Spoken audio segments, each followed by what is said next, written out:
Прийшли окупанти до нас в Україну, форма новенька, воєнні машини, та трохи поплавився їх інвентар. Байрактар, Байрактар. Російські танкісти сховались в кущі, щоб лаптем посьорбати довбані щі, та трохи у чах перегрівся навар.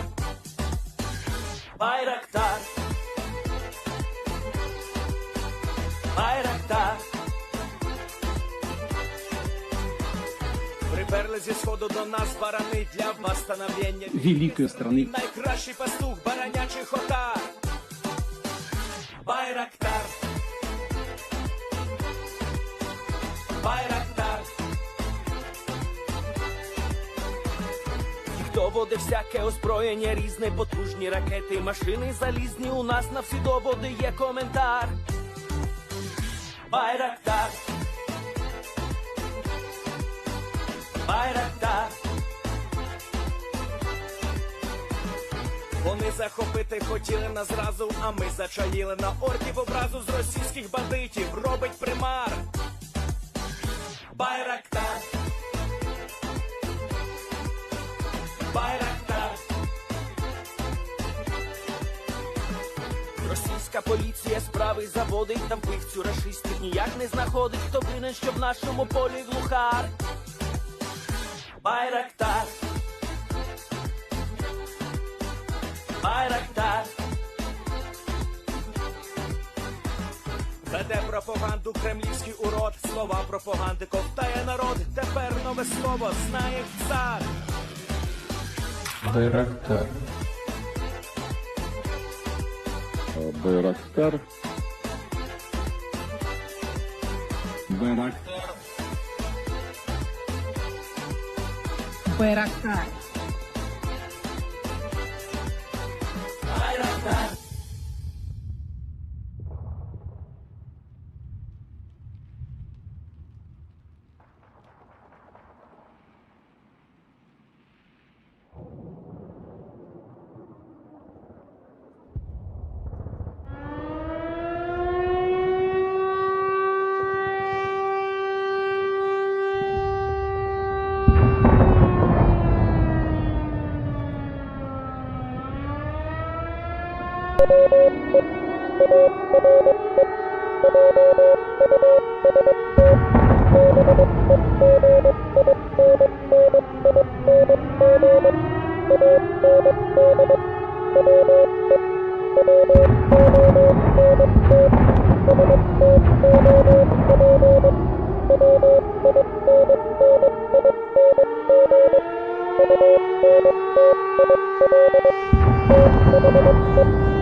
Yes.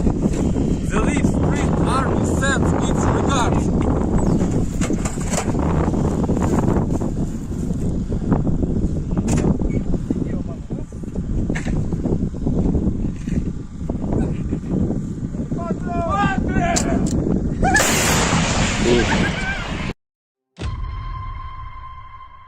Хотите жить – бегите. Хотите жить – сдавайтесь в плен.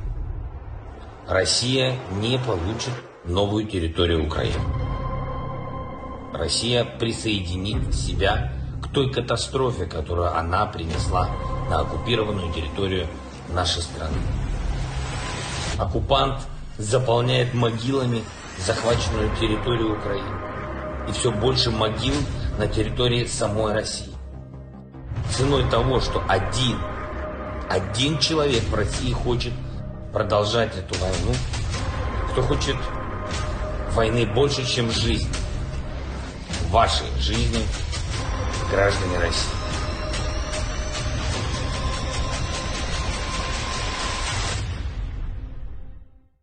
Русский военный корабль. Предлагаю сложить оружие и сдаться. Русский военный корабль, иди нахуй.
Hello, everyone. I'm the Enforcer, and I'm accompanied by Enforcer Matt.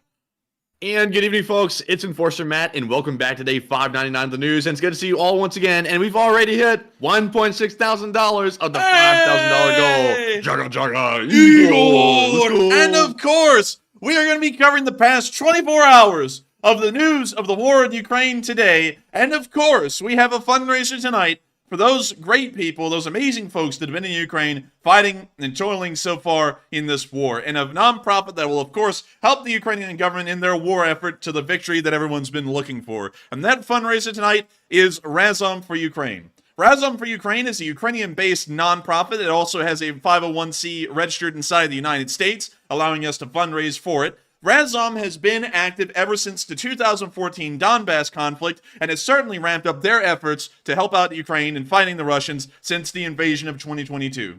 We actually have a link in the description below to their website, and you can go through their website, which we have right here, that goes over all of the different projects that they have undergone and what they've been doing to help out the Ukrainian people. One of the more interesting ones is actually the veteran stipend. This is one that I find incredibly interesting because they actually pay stipends for veterans to go to college after service in the Ukrainian armed forces, which means that they are able to either go to trade school, which is considered a college under the veteran stipend, or they can go to a full-on college and get a degree that will help them to be able to provide for their families as a thanks from Ukraine for their service. They're an amazing. That's pretty cool. It's almost like a crowdfunded like a Ukrainian GI Bill type program. It is. It's a really cool program, and I think that the Ukrainian military doesn't have anything like a GI Bill. So this is about the closest that we will see the Ukrainians getting to a GI Bill, at least at the moment, from what I can understand. And also, there are loads of other things that Razom for Ukraine does. Almost 80% of all the funds that they receive go into medical work, in helping to save lives of soldiers as well as citizens inside of Ukraine. They are absolutely amazing.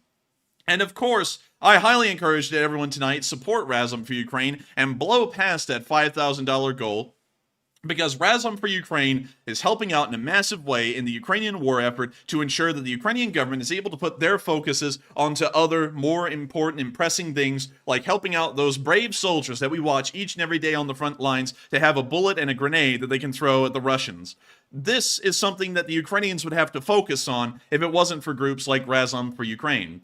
And of course, the Ukrainian government has many things to focus on right now. But through our efforts and fundraising for Razom, Razom will be able to help out in their part of the war effort to make sure that the Ukrainian government can put all of their efforts into the military and focus on pushing the Russians out, so that way this disaster that the Russian invasion has been does not last for long. But moving on from our fundraiser for Razom tonight, and I hope that everyone blows us past the $5,000 goal before the first hour is even over with. It's a tall goal, But one thing's for certain, the Lee Spring Army never backs down from a challenge, and the Lee Spring Army has never backed down from reaching a fundraiser goal. Ever since the beginning of this channel, way back almost 2 years ago, over 2 years ago at this point, and since the beginning of the war, around 599 days ago, this channel has raised over $1.2 million for fundraisers that have been supporting Ukraine. And I know that tonight we are once again going to blow past the goal because the Lee Spring Army actually does help in Ukraine and actually manages to save lives through the fundraisers we support. And so once again, make sure to support Razom. And moving on into the news tonight, we have gotten some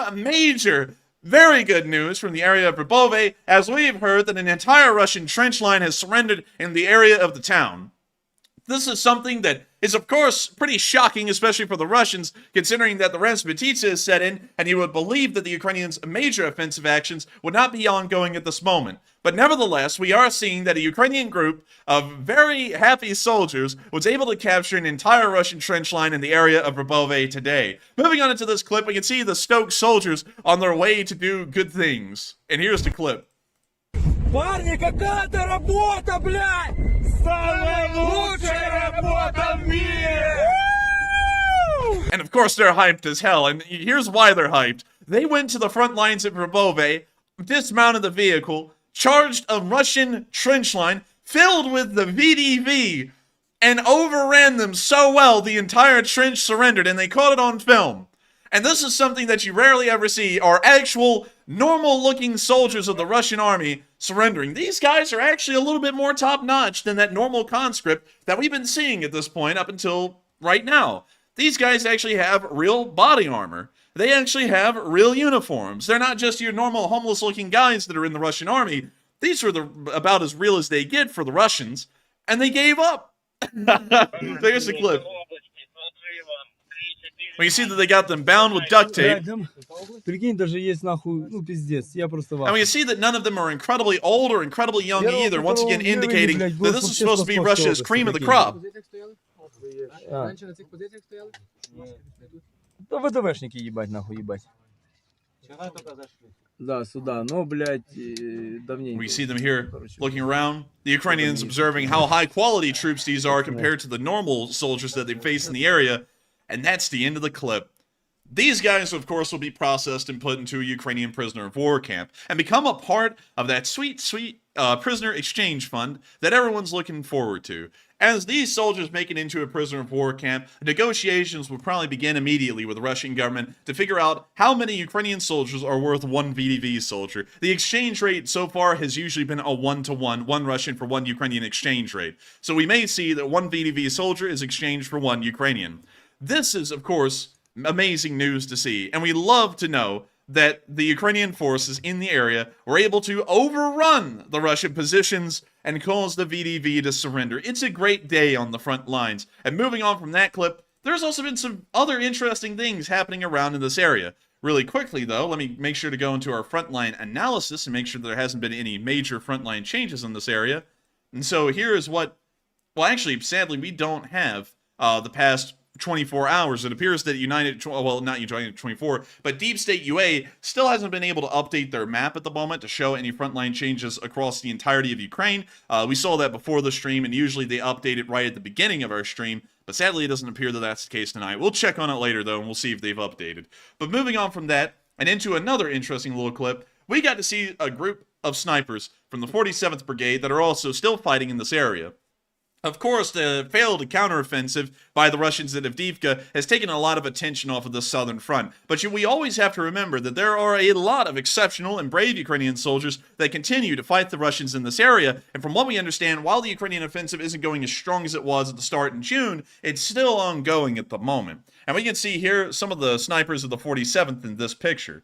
Sadly, I can't really tell you what kind of rifles they have. This appears to be a bolt action. This one also appears to be a bolt action, but I can't really tell you what kind because this one's covered with a net and we can only see the stock on that one, so we're not entirely sure. But moving on to the next picture, we do get a better look at one of the rifles, and it appears to me, I'd have to be honest with y'all, it looks to me like it would be a Remington 700, but I'm not entirely sure. It would be weird for them to be using a Remington 700, but still, another sniper from the 47th Brigade. We can take a look at his rifle there. Let us know in the live chat what y'all think this rifle is, but because it does look pretty good, and that scope looks pretty pricey, pretty expensive. But moving on from that and into the next picture, we can see them here with their rifles set up on right under what appears to be a bush. We can see that they have a suppressor on it. We can also see that they put a little cover around it, like a fleece cover, most likely to try and hide a thermal signature, perhaps, or maybe to stop the reflective glare of the suppressor, one or the other. Still pretty interesting. That's actually to hide the heat. I'd looked into those before, the suppressor covers. It's usually made out of like Kevlar or some kind of heat-resistant material. I was told, though, that those will eventually fuse to the suppressor and cause problems, but you know, I guess if the Ukrainians are using it, that might be something to the contrary. Maybe they're using it for the snipers because with a sniper you don't really have to worry about a high rate of fire heating up the suppressor. Usually they fire a shot or two and then they move on. Maybe that's why they're using it. But still, it's a pretty nice little setup here. He's got a little bipod. I mean, this thing does look quite nice, I've got to say. And a lot of people are saying, and Shovelhead said it is a Remington 700 in one of those, I think it's like an Archangel stock, I believe, because I've looked into the stuff before trying to rig out a Remington 700, and it does appear to be that to me, but I'm not entirely sure because there are a lot of bolt actions out there and a lot of them do end up looking similar. But moving on to our last picture, we get to see the ghillie suit that this guy's got, and I gotta say, Matthew, this guy looks like a mop. A good mop. He does, man. But he's not going to be the one mopping the floor. He's going to be mopping the floor with Russians. Man, that's why he looks like a mop, because he's going to be the one wiping them up and out of there. But still, very nice to see some of the snipers of the 47th Brigade out there in action. And hopefully, we'll get to see here in the future that these guys are able to do some work down there, if y'all know what I mean. Moving on from that into the area of Solotka Balka, we also got to see some work that has been done by the Ukrainians around Zaporizhia. And of course, this was done by our favorite honey badger that looks like it's overdosed on Fent, or Trank. But here's... But anyways, we can see the drone flying around the trenches and dropping a thermobaric in there. The Russians are always having a little bit of a 4th of July, although they hate Americans. And we can see another little fire bursting out there and another explosion outside the trench that time. Well, actually, might be inside the trench. We now see them hitting it again.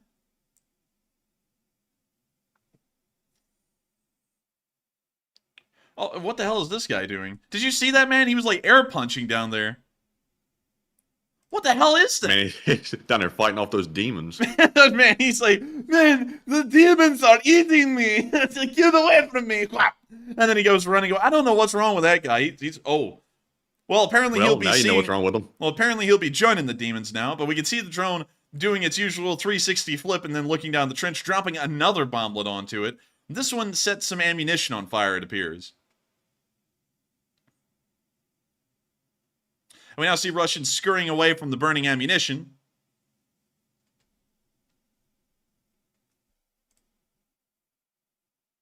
Someone said, that badger is over-caffeinated. Man, I'm telling you, that's the afflicted badger. I just remembered what it was all about. There's also, like, transmission signals coming out of its head. Dude, this thing, if you were able to listen to its brain, it's just going, and it's like, I don't think that thing's a normal badger. And also those things' eyes, man, they don't look right. This thing looks like it's the kind to go into Walmart and cause a scene. That boy ain't right. Baba, that boy ain't right. We can see the whole Russian squad running away as their entire trench line is now engulfed in fire. And that appears to be an entire Russian squad right there. Oh, more than that, that's about a platoon-sized unit. And now we see it appears that the artillery's been called in, and they're now making sure that the Russians have nothing to come back to later. We now see a Russian kind of wandering around up there on the top part of the tree line, and the drone, of course, doing its 360 suplex as a bomblet explodes right into that position. Oof. Gotta say, pretty juicy overall, and great to see that they were able to knock out some Russian positions today in that area around Solotka Balka. Hopefully this will be weakening the VDV forces that are along the highway and helping the Ukrainians to break them on down a little bit. But moving on from that into the area of Romanivsky, we also got to see some Russian forces being blasted here.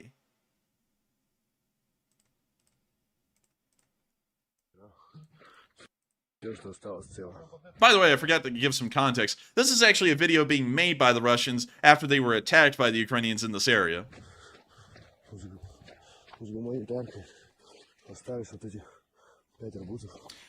Oh!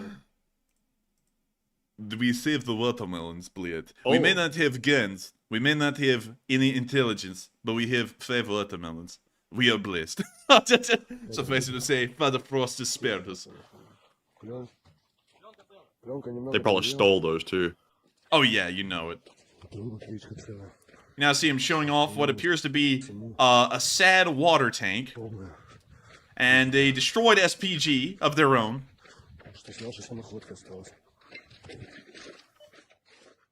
Man, I love how the Russians... the Walmart checkout noise going on. $5.99. But we can see him showing off the burned up SPG.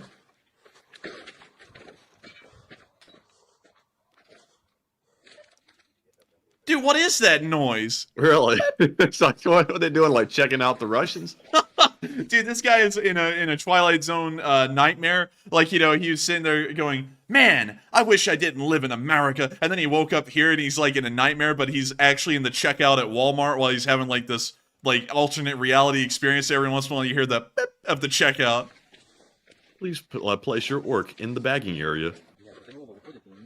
Oh, look at this guy. He's just standing here like a damn spare actor on cue, just waiting for the camera to come to him. Look, it's like an NPC. He starts talking. He says, "Look, we found this one piece, Captain."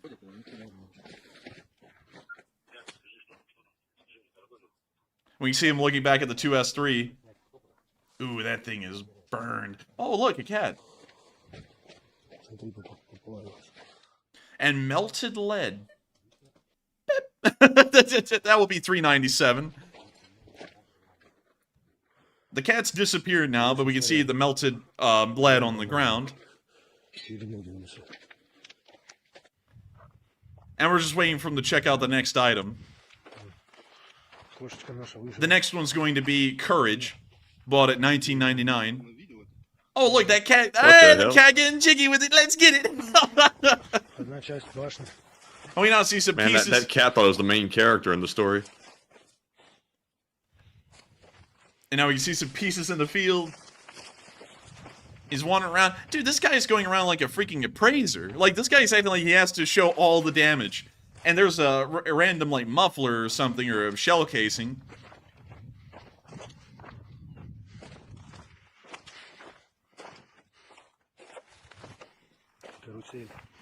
Man, all they need is a little bit of spackling and it'll fix the problem.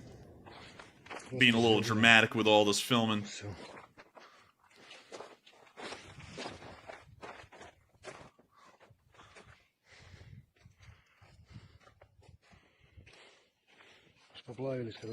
Man. And now the cat's out there going, man. Dude, that cat's the commissar. He's saying that, you failed.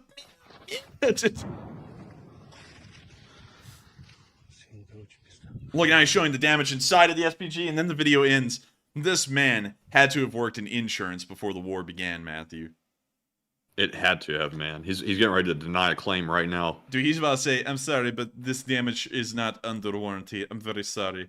But... the policy doesn't cover this. Like, Zoink Scoop, I don't think we can get insurance. Raggy, insurance fraud. Insurance fraud. But anyways, moving on from the area of Verbove, it's amazing to see what the Ukrainians have been able to do in this area just over the past few hours. Of course, the capture of an entire platoon of the VDV is a fairly big deal, considering that we actually rarely see the VDV surrender in large groups like that. We might see a one-off or a two-off here and there, but never an entire platoon of them, like we saw near Verbove. And this may be showing that the VDV is even beginning to crack under the pressure of the constant fighting in the area around Lebano0n. And if that's the case, the Russians really have nothing to fall back on. Of course, all of their strategic reserves right now are tied up fighting at Avdiivka. And so if the VDV falls apart, which was really their last-ditch effort to hold this area of the line, what then? Really nothing. The front line may collapse at that point. We don't really know. But we'll have to wait and see, of course, what the news may bring. But moving on from that area and moving on into Western Ukraine, we also got a really cool little picture today of some AMX-10s in training. Of course, many of y'all know these to be the French little duckling-looking tanks with a 105mm main gun. They're fairly speedy and also pack a pretty large punch for a small light scout vehicle. But they're incredibly cool. They've actually been mired in a little bit of controversy as well in the war in Ukraine, as the Ukrainians have actually stated that these things aren't that great, but then it was found out that they were actually trying to use these things like main battle tanks when they have about the armor of an M113, so that was apparently a little bit of the issue. But beyond that, once they started to use the AMX-10 the way it was supposed to be used, it's been doing incredibly well, and we can see that they're continuing to train more Ukrainian forces on the AMX-10s to get them ready for frontline service as well. Hopefully, with these being introduced in the service, we will see that the AMX-10 will perform incredibly well once more, you know, like they have been so far on the Southern Front. As long as they make sure that these vehicles do not stay on the front line for an incredibly long amount of time trying to get into a slugging match with Russian ATGMs or Russian armor, it ought to be okay. But of course, if it hangs around in the front lines for too long and acts like it's a main battle tank, this thing probably will get destroyed incredibly easily. But still, wonderful to see, and hopefully we'll see these things being put into wide-scale service in the Southern Front here soon. Although we haven't heard about more French shipments of the AMX-10.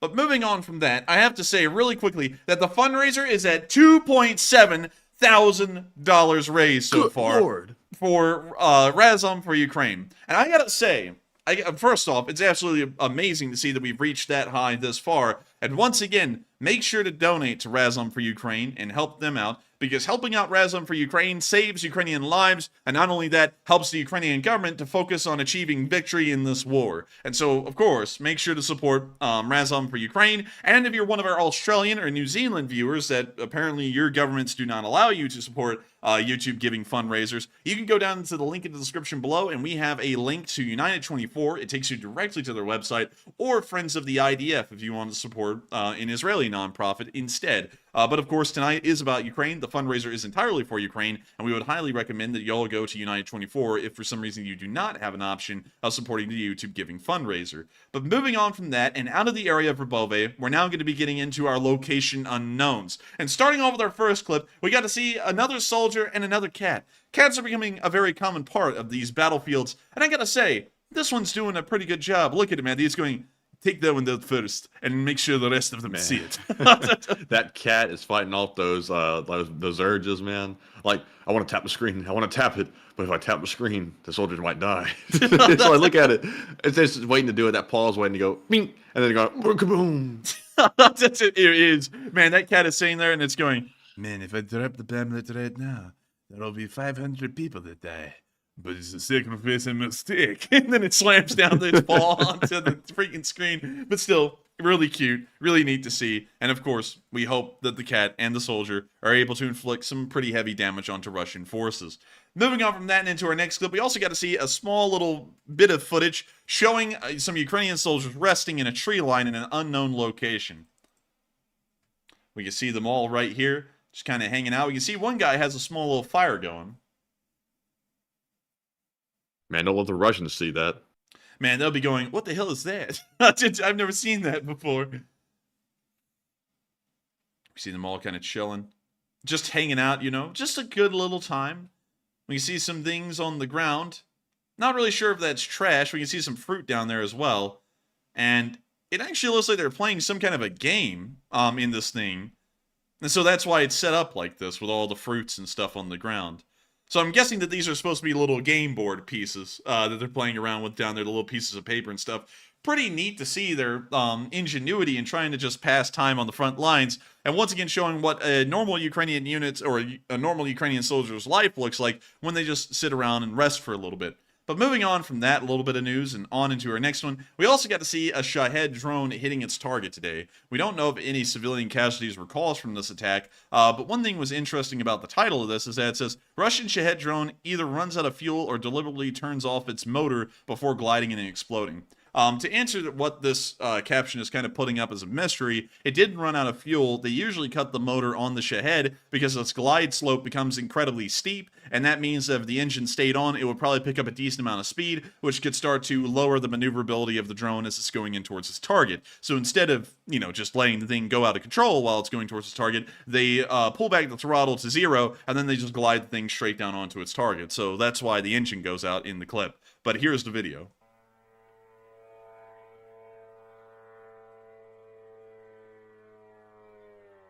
You hear them throttle back the RC engine as it's now gliding in towards its target.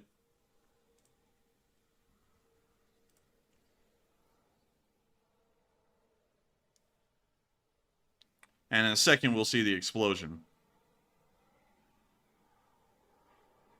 Right there. And that's the end of the clip. But showing a kind of a normal Shahed attack as far as we see, especially with a very steep attack angle. Apparently they cut the engine off and then let the thing glide straight down onto the target. But with that, we're going to be moving on from that little bit of news right there about the Shahed hitting its target and moving on into the casualty report for the day for the Russian forces. And it was considerably high. Good lord, man. They've got big losses, but look at those 5 Bobcats, though. Man, look at those 5 Bobcat skid steers. Very nice. I love to see. And of course, rev it up and spin it. Man, I gotta say, man, spin the block, win the Glock. The Ukrainians are taking out Bobcats like it's running out of style, and it kind of is, because they've almost lost 1,000 of them at this point. So they are starting to run out of them, I would assume. But moving on from that... very nice, very nice. High five. Very nice, high five. And moving on from that, we can then see that 880 Russian soldiers have been knocked out over the past 24 hours. A pretty significant number, and almost along the lines of the losses we've been seeing over the past several days. We've also seen that 25 armored personnel carriers were also destroyed today, a very good number, along with 24 supply trucks, pretty good number, 8 tanks, very good, but not as high as the previous few days have been, where it's been in the 20s and 40s. 33 artillery pieces were destroyed over the past 24 hours. Very good, considering that the counter battery is once again hard at work, making sure that Russian artillery is not as present on the front lines as it once was. 4 drones were destroyed, 2 MLRSs were knocked out, and those were all of the losses of the day. But overall, absolutely incredible that the Ukrainian armed forces was able to inflict this many losses onto the Russian army today, and hopefully we'll see as the days keep passing, these losses continue to remain this high, as it ensures that the Russian offensive at Avdiivka will continue to peter out and completely collapse with some time. And we'll of course be getting into that in a minute, because it already appears that that's starting to occur in the area of Avdiivka. Before we move on to that though, and we of course have to cover the news further on up towards the Kremenna area and Bakhmut area before we move on down into Avdiivka and start to cover the news there. And before we even get to that, I have to say this. It appears that the fundraiser has reached $2.9 thousand raised as of right now. That is 40 minutes into the stream. And really quickly, what we are going to do is we are going to call up a little bit of a channel tradition. Something to make sure that we go over the top and then some. It is time for a general order. General order number 25, I believe, is now active. If you have $5 to throw in, throw it in. I'm going to be throwing in 20, of course, to lead from the front, but general order number 25 is now in effect. If you have $5 to throw in and you consider yourself a part of the Lee Spring Army, throw it in right now and send this fundraiser on over the top and help the Ukrainians out in the war effort. And so, hopefully we'll be watching the live chat blow up here with donations to make sure that the general order is in effect, and let's make sure that it starts kicking off. Because the general order is in effect. General order number 25. General order. If you have $5, throw it in. And so it looks like it's starting to take off.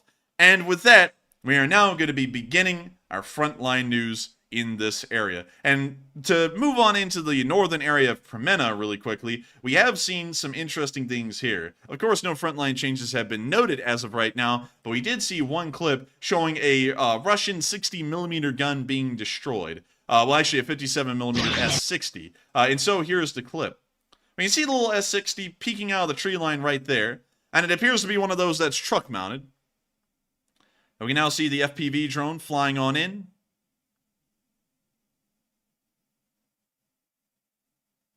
And Dang, we can man, see the it general hitting. order is going wild. Good lord. Man, the general order is going ham. Absolutely ham. And hopefully we can get on up to 5K, because right now we're up to 3.3. And so it looks like it is starting to race its way on up to 5K. But very nice to see that the 57mm gun, the S60, was destroyed in the area. But from what we understand, the Kremena forest is a little bit more quiet than it has been over the previous few days.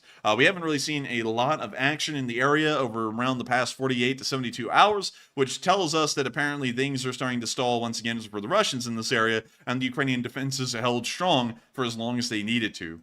Moving on from that and down into the Verbove area, we also saw something very interesting around here, as a Russian Uragan had been flat out destroyed and absolutely leveled by a Ukrainian artillery strike. Before we get into that, however, I've got to say that the fundraiser right now is absolutely going off. We're up to 3.7 thousand raised for Razom for Ukraine, an absolutely incredible number, and hopefully we'll be seeing that it gets to 5,000 very soon. The Least Spring Army has never missed a goal so far. $5,000 has been a fundraiser goal for probably 30 of them so far. And I know that tonight we are once again going to be racing our way towards that $5,000 goal and passing it incredibly soon. And speaking of passing it, many of you great people have, of course, been throwing in massive amounts of support tonight, over $50, and not just that, amounts of every single kind. People have been throwing in $5 donations, $1 donations, $500 donations. That's actually the largest one we've seen tonight, which was sent in by Enforcer for President. Every single one of y'all has been doing a massive part in helping out this fundraiser to get to where it is right now. And hopefully we can get on over the fundraiser goal here in a moment and make sure to help out Razom by passing the goal. Before we move on into the area around Verbove, I want to make sure that we name out everyone so far and give each and every one of y'all that we can the recognition that y'all deserve for helping out Ukraine and going out of y'all's ways to continue to do this one day before the 600th day of the war. And so with that, what do we got, Matthew? All right, and let's see what we got cooking in the kitchen. And it looks like we have a $500 donation, the largest one of the night, from Enforcer for President. Huge thanks to Enforcer for President for that generosity and carrying the fundraiser with the largest one so far of the night, and huge thanks to that generosity. We also have a $200 from Hal Rose, as well as another $100 from Hal Rose. And Hal Rose, thank you very much for that $300 donation to Razom. Very generous as well. We also have several $100 donations. The first one is from Repo Man 46. We also have one from some guy called the Enforcer, and we have one from Eric Hutchins, DB, and those are all of our $100 donations. Big shout out to you for. Also, shout out to Gene Kustra, who put in a $75. We also have a $50 from Greg Carrier, Miles Wagner, M. Peacock, Martin Hogg, Up Creations, Drunky Monkey, Plant Lady, Miranda Nelson, John Gamber, Steve T, Axel K, Secret Op, Alex Yurchenko, and Marion Deemer. And big shout out to all of the top donors thus far. You've helped us reach $3.9 thousand.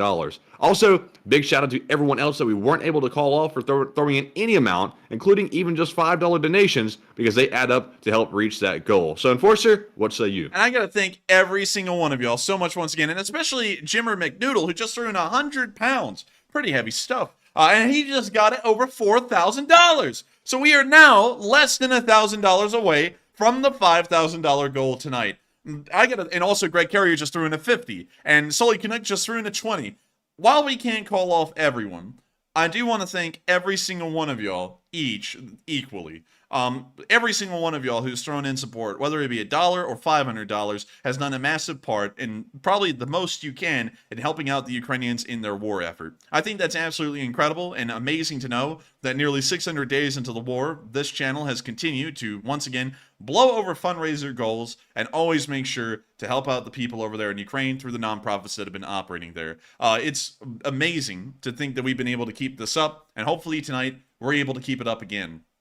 Of course, it means a lot to me to always know that our fundraisers are passing over fundraiser goals, because it's something that really was a big deal to me when we started this channel. It still is. Fundraisers are the way that this channel supports Ukraine, the only way that we can support Ukraine. And it's unbelievable to think that so far we've been able to raise 1.2 million in support of Ukraine, and we've been able to raise, I believe, $8.5 thousand in support of the Friends of the Israeli Defense Forces in Israel. It's been absolutely amazing to know that the Leaf Spring Army has become such a massive force, a fundraising force for good, and hopefully we'll once again see that tonight. And we've gotten up to almost to $4.2 thousand. So we're about $800 away at this point. So hopefully we'll be able to see that we reached that goal tonight. And I don't know, maybe we'll have some legends pop in and support the fundraiser as well and get us well over that $5,000 goal. But who knows? But moving on from that, it is now time for us to talk about some of the top things that y'all been saying in the live chat tonight. What have y'all been thinking about some of the news of the day? And so with that, what do we got, Matthew? All right, and we have several really good polls to address. And the first one says, the U.S. has begun to warn Israel not to occupy Gaza, and do you agree with this advice? 41% said yes, it sounds like solid advice to me. 27% said no, that's terrible advice. 20% said, it sounds kind of like a U.S. overreach. 12% said unsure. And on this one, I got to say, it's a little bit of a policy shift by the U.S. Telling Israel not to occupy Gaza. I don't think that means that the U.S. recommends that Israel doesn't invade Gaza, but rather occupy it. So, kind of interesting. And on this one, I'm going to say, to me, it sounds kind of like U.S. overreach a little bit, but at the same time, I'm not really sure of the motivations behind this this new advice by the U.S., so I'm going to have to withhold judgment for now. But Enforcer, what say you? I would say, in my opinion, I think it's something that we shouldn't really tell the Israelis what to do on. They are the ones that have been dealing with the situation ever since 1948. And so if anyone would know the best way to respond to it, it probably would be them. And also a lot of people probably say, what do you mean the Israelis wouldn't know? Well, look at what we've done in the Middle East, and look how much we've known about how to interact with Middle Eastern nations and Middle Eastern peoples, and tell me, do we know more than the Israelis? The answer would most likely be no. And so I think that's something that we should leave to the Israelis as their decision. What do they want to do? Do they want to occupy the Gaza Strip? Do they want it under a United Nations control? Are they going to hand it over to the Palestinian authorities again? I think that should be left up to the Israelis, in my honest opinion. But with that, I hope that does address that fairly well. And we are on to the next one. All right, and our next poll question says, China says that, quote-unquote, Israel is acting outside of the scope of self-defense. And the question is, will China get involved? 64% said no, China is simply aggravating at this point. 17% said maybe, but likely not. 13% said yes, China is getting ready to get involved, and 5% said unsure. And I'm glad to see that China is the know-all and say-all when it comes to determining who's acting in self-defense and not. I guess that's why China's helping out Russia, who's invading a totally innocent country that didn't do a single thing to provoke the Ukraine war, because, you know, they're all about self-defense, right? Yeah. But China is a joke. Yeah, China is a complete joke. They're doing this just to aggravate very clearly. China is not going to get involved here. They might send weapons to someone they support in the Middle East, like Iran, perhaps, but they're not going to actually like step in like the U.S. might and start fighting in the Middle East. I just simply don't think that's going to happen. But we might see Russia do that, but not China. But Enforcer, what say you? Man, I'll tell you what, if the Chinese did that, I think they're in for a rude awakening. Some of y'all may have heard about the Chinese peacekeeping operations in Central Africa that ended in a disaster and multiple PLA soldiers being wounded and killed because of their poor training, their poor ability to have any flexibility of command. Everything about it was an absolute disaster. And it showed us that the People's Liberation Army, while, of course, like the Russians, being very impressive on paper and probably being the only country in the world that gets considerably close to the United States in what their outward abilities appear to be, it once again fell flat on its face because they actually have no real experience outside of their own borders domestically. Considering that, if the Chinese got involved in this war in any kind of a physical way, it would probably end up poorly for them. Because the Israelis don't just practice war on paper, they practice war on real life. Well, in real life, almost on a daily basis at this point. So I have a feeling that they would probably fare poorly if they got involved in the Middle East in any kind of a physical way. And also, the Chinese are a little silly saying something like that, saying that they're overextending their defense. Because, if I remember correctly, they annexed a country called Tibet a good while ago, back in the late 40s. Just for the, well, actually, I think that was in the 50s for the hell of it. They also went and did a couple of other things, like, you know, trying to take over the South China Sea right now from other countries that have legal rights to those waters. You know, it's kind of interesting because none of that's self-defense. It's all offensive. Yet the Chinese completely justify that in their minds. But when a country like Israel defends themselves from a terroristic attack from Hamas, then they go, oh, hey, you can't be doing that. It's like, yeah, you know, I got plenty to say about China. It's like, y'all should be putting people up into, you know, some kind of a summer camp out there in West China, doing stuff to them. But, you know, no one bats an eye on that kind of stuff. Everyone just lets them fly. But if anyone's to say anything about the Israel situation, the Chinese are certainly the last on the list that really have a valid opinion, in my honest opinion. But with that, hope that does address that well. And with that, we were on to the next one. All right, and that was our last poll to address for now, so we are moving into our live chat questions, and we have some really good ones. But up first, we have to address the Morse code of the stream. Tonight, it was Cliff Simonson, Mark Hodges, Earl Bernew, Paul Schultz, Tightline LSO, Kevin J, and also Rumpelstiltskin. Dang, that's the longest amount of Morse code decoders I've ever heard. Was that like 10 of them? That was the whole roster, I think, but it was a ton. And they said, hi, LSAers. Tonight's Morse code cipher is, we are just beginning and we won't stop winning until the world is free. Long live the LSA. And you're going to get tired of winning. You're going to get sick of it. Nauseous, bad winning. We're going to keep winning. We're going to keep winning. But that's the sound of money. And y'all got that dead on the nail. That was the message of the night. Also, by the way, if y'all are wondering where that little phrase came from, I actually found this interesting little musical play thing that they did in the 1940s during World War II called This Is the Army by Irving Berlin. And I heard that song today and I was like, you know, that was a pretty good one. So I'll make that a line tonight. Is one of the lines from that little song. So if y'all are wondering where that came from, that's where. But y'all did get that Morse code message correct on the 599th day of the war. It is the eve of day 600. 600 days of war and 600 days of doing this 6 days a week, 60 hours a week since the start of this war. And it absolutely blows me away that we've done this for this long. And it also equally blows me away that so many of y'all have been here for so long watching this channel and of course supporting fundraisers like we are tonight and helping the channel to keep on running. And so with that, I've got to say thank you to everyone once again for being here tonight. Thank you all for deciphering the Morse code message. And with that, we are on to the next one.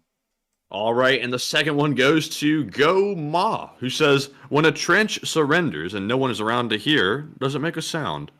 Yes, it goes, suka, bleh. But in all honesty, no, it doesn't, because usually when a trench surrenders and there's no one around, it was a drone calling in an artillery strike, and they surrender once they, you know, pass out and go to sleep permanently. But with that, I hope that does address that question fairly well, and we are on to the next one. All right, and our last one of the segment goes to Martin Hogg, who says, Enforcer Matt, has Ukraine issued any war bond-like items that we could purchase them? I think the way Ukraine is doing that, I'm not sure if they have a war bond per se, but I know they've been selling those stamps, like the Snake Island stamps and things like that. That is essentially what I've seen to be their war bond type deal, is their merch, and then they use that to help fund the war. But Enforcer, do they have a real war bond? From what I understand, they do not have a real war bond at the moment. So the best way I can think is like stamps, stuff like that, or supporting United 24 directly. That's the best thing I can come up with. But from what I understand, they do not have any kind of an actual war bond. So with that, I hope that does answer that question the best I know. And I might be wrong, so do a little bit of research on that and make sure of it for yourself, because if I'm wrong, I might just be, you know, talking out my rear end. But from what I understand, they don't have war bonds. But moving on from that, and moving on down into the area of Verkno-Kamyanka, today we got to see an Uragan, a BM-27 Uragan, get destroyed. And so, here is the clip. Oh, and we're going to be meeting that. But we can see the big beefy Uragan moving into its tree line. Here we can see the BM-27 Uragan moving into its tree line. The Uragan is trying to find a suitable habitat to rest in. Little does it know that the Ukrainians are about to put it to a permanent rest. We can now see the Uragan conducting metamorphosis and transforming from a nice, healthy rocket launcher into a burned husk of remains. This fertilizes the ground with rust and ensures that nothing is able to grow there for decades to come, as Franz Jensen throws in a $300 donation to the fundraiser. Damn. I'd be damned. That is absolutely impressive. Ooh, damn, Daniel, get him. But anyways, no. But anyways, you can see the mushroom cloud coming from the Uragan right there. The British. Oh man, I'm telling you. Dang, How's that, dude. Michael? I hope your son likes that. I'm telling you, I get no respect around you. I get no respect. Oh man, you know my doctor, Vinny Von Bacci. Oh, then everyone goes crazy for some reason every time he did that. But also, Matthew, can you tell me how well is that Uragan? Is it A, gone, or B, disintegrated? It's Uragan. And we just hit $5,000. Let's go! Go, Let's go! Igor! Jaga, suka, bled. Damn, son, where'd you find this? At the non-bled. Trapaholics. Damn, son, where'd you find this? We Walk have with your done boys. it. Man, we walking with the boys tonight. We just hit that $5,000 goal. Thanks to some massive donations. We'll, of course, be calling all of y'all out a little bit later on in the stream. But thank you to everyone who was able to get this fundraiser goal passed. It's been a crazy past few weeks. And one where, of course, this channel has been under attack from nearly all sides from baseless lies. And it's great to see that people still continue to trust and believe in the Lee Spring Army's ability to fundraise and help out in Ukraine. That's something that we've actually been a little worried about in the background. Is our baseless lies going to stop our ability to help out Ukraine? And it appears that the answer is absolutely not. The Lee Spring Army is as strong now as it's ever been fundraising, and hopefully we'll see that that continues on well until the end of the war. But moving on from that, we're now going to be taking off from the area of Verkhnum-Kamyanka and moving down into the area of Bakhmut. We, of course, haven't seen any frontline changes throughout most areas, but one thing we have seen is that Estrella was able to shoot down a drone in the northern flank of Bakhmut. Ooh. And, bada bada bing, bada bada swing! Yeah, boy! Yes! Love to see it! Love to see it! And so with that, that's the end of that clip right there. Absolutely fantastic. And moving on from that and into our next clip in the southern flank of Bakhmut, we also get to see a Russian squad get hit by an AS-90. That's that British SPG, and watch the magic. It works. True Brexit geezer. It takes out about half the squad. So like to see it. Beautiful stuff. And of course ensuring that this Russian squad will now be running the other way, away from the Ukrainian position that was to the left side of the screen. So, of course, what can I say? Loving to see it. The British are once again repping the set out there, and they're doing a good job. What else can you say? I mean, really. But moving on from that and into our next clip, we also got to see some Ukrainian APCs on the move. Oh, and we've got our usual little song.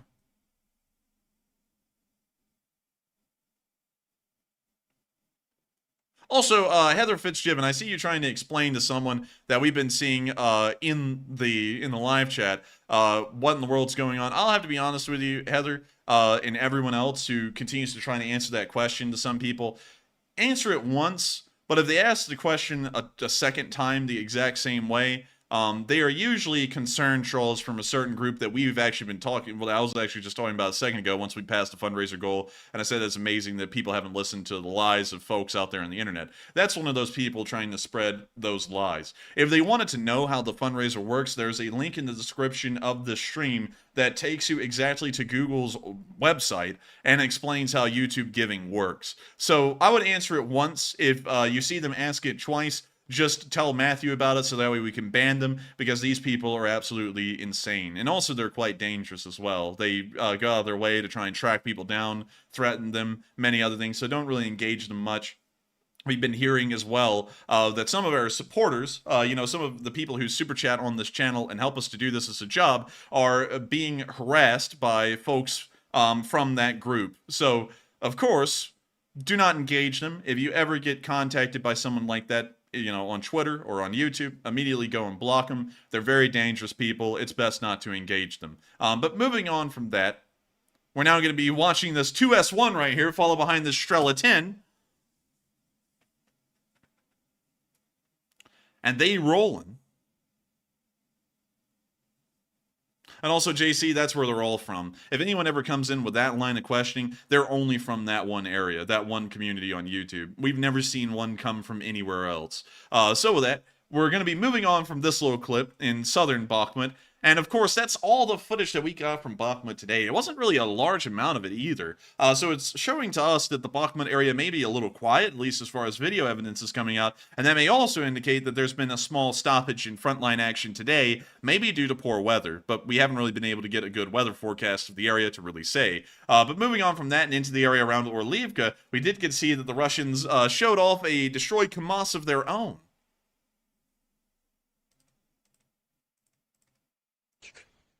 Которые въебали вчера птички.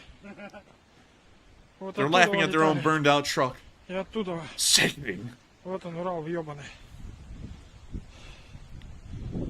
I guess the KAMAZ song didn't save this little truck crew. They were sitting there, Matthew. Русские боссы, факонзы, муншмана. And then they just blew up on the side of the road. But anyways, that's the end of that clip. Great to see another KAMAZ destroyed, as hopefully it was carrying supplies, and those supplies have now been destroyed as well. Moving on from that and into the Avdiivka area, we've also not seen any frontline advances really anywhere. And let me update this one more time and see if they've updated it yet, and they still haven't. So it looks like Deep State's just really taking a lot of time today to get out the frontline update. But from what we understand, once again, the Russians have taken almost no ground in this area, and it appears their offensive has still stalled, at least right now. Going off of this, we did get to see one clip today from the Russians firing at the Ukrainian heights on the northern flank of Avdiivka, and it does show that the Ukrainians still control these dominating heaps behind the city, and this means that they have a dominating position to stop a Russian advance.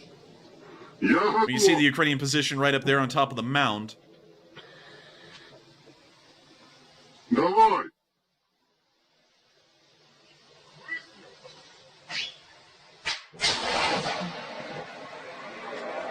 And we now see them firing an ATGM at the mound. And it's flying on out there. And it appears to have hit near the position, not directly on it. Точно 200!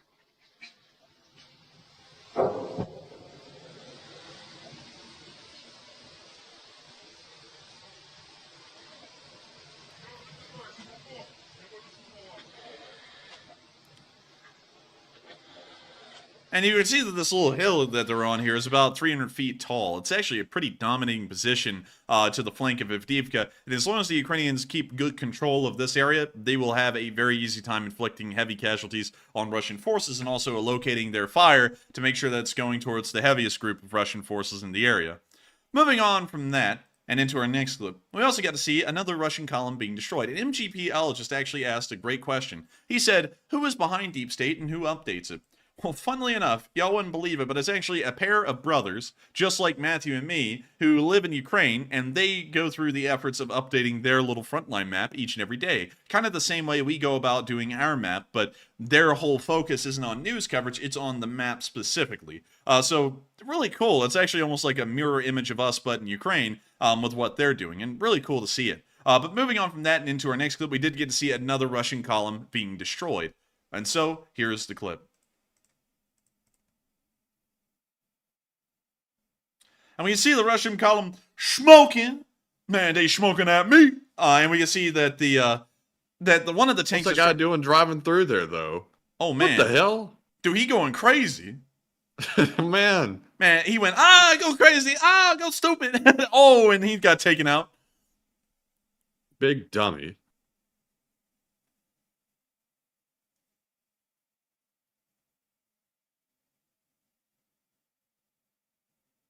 And we now see another Russian tank back here. It looks like it's just kind of hanging out as the other tank is now on fire and burning.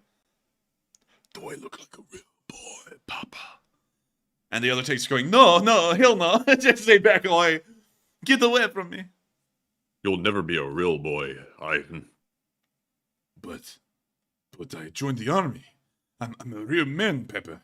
No, you're not. And the Ukrainians came in and said, you're not a real boy, you're a real punk. Man, they came out like those guys from the movies in the 1940s. They went, "Oh yeah, you think you're a real man? Well, let me tell you something, bud. Who's a real man out there? The guy's fighting in the trenches in Ukraine. I'll tell you, that's a real man right there. A real man. You know, all that crap." Oh man, how that shift into Rodney? As I slowly shifted into Rodney Dangerfield. Oh man, I'm telling you. but anyway, so you see these Russian tanks back here are just embroiled in confusion, much like a usual Russian is.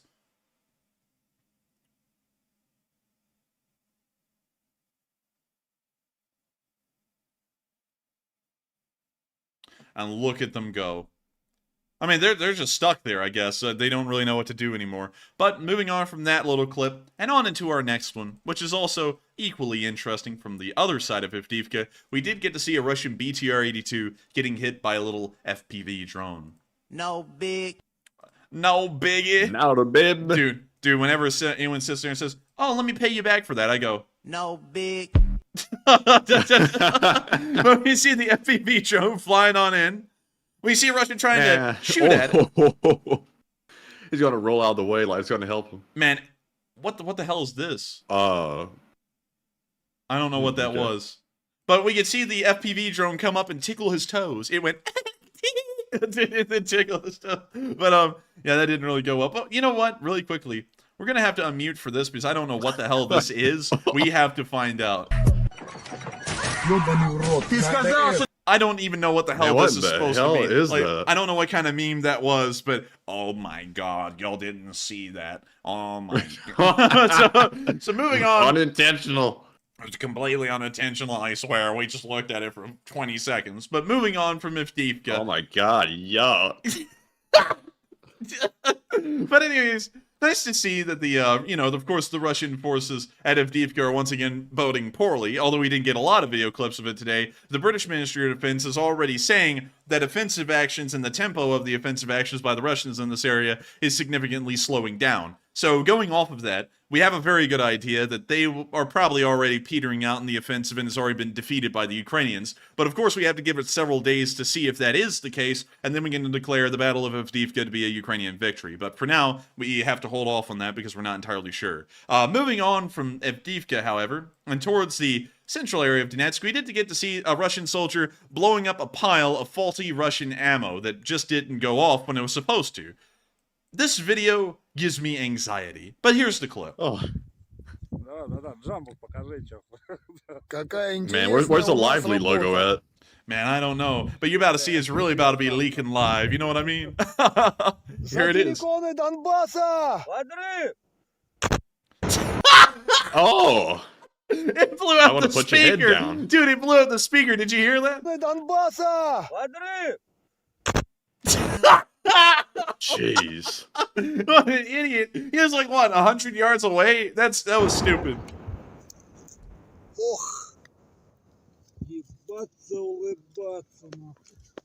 Dude, the way the shot my brain is jumbled in its skull. Man, the Russian said, "Hey, are you okay, buddy?" And he looked over at his friend, and his friend's tongue is just sticking out. He's just drilling. Dude gets his brain turned into juice. But oh my lord, look at this. Said, "Oh, Ivan, you never changed. He's been that way the whole time, even before the bomb."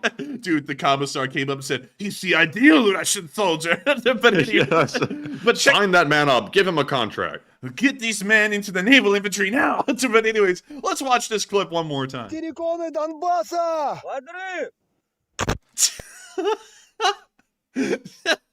like that sound once you jump into like a pool or some water or something. That's the sound in the camera microphone it has. Yeah, it is.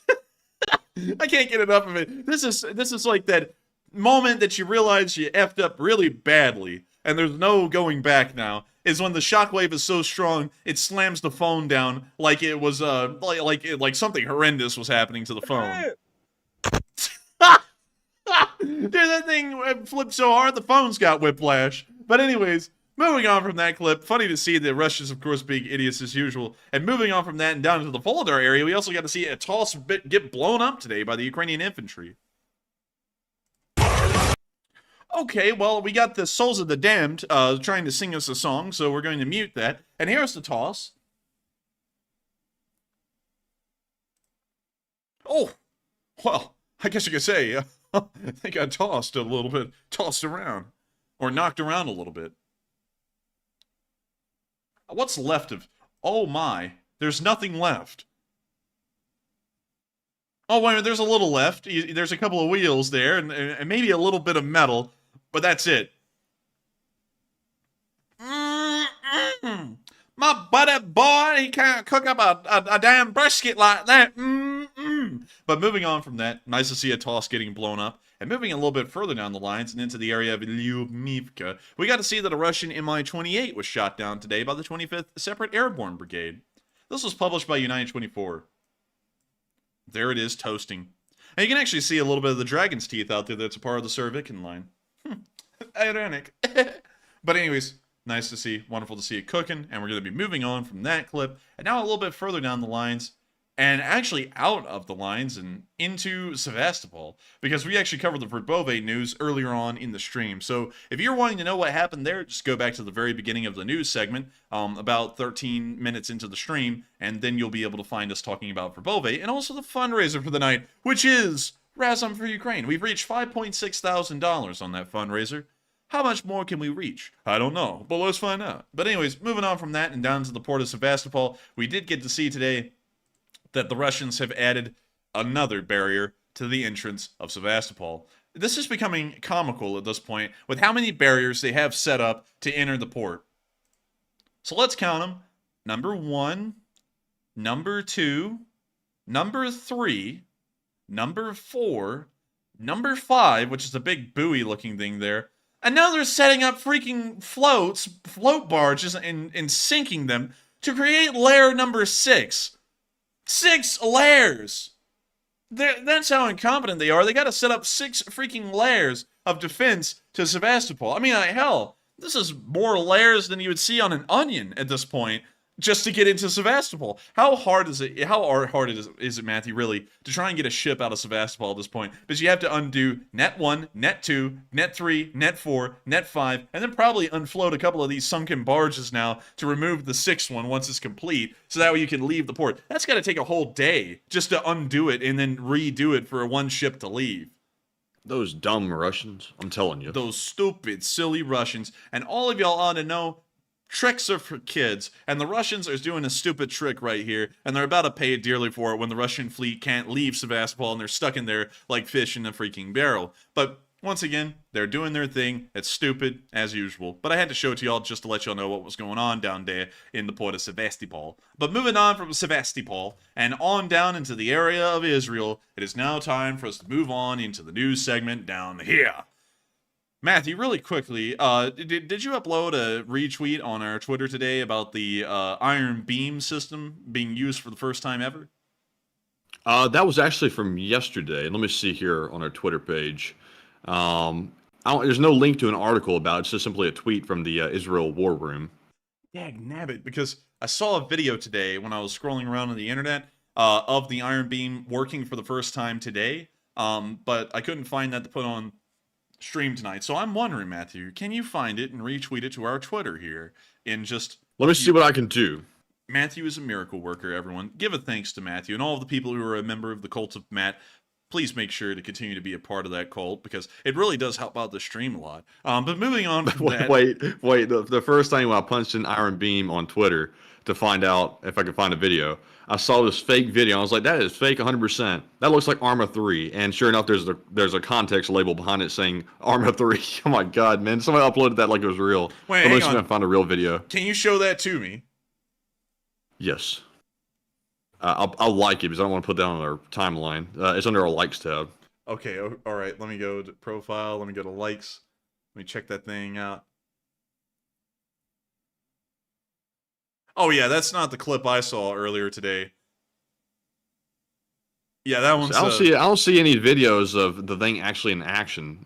They appear to all be fake, like from a video game or something.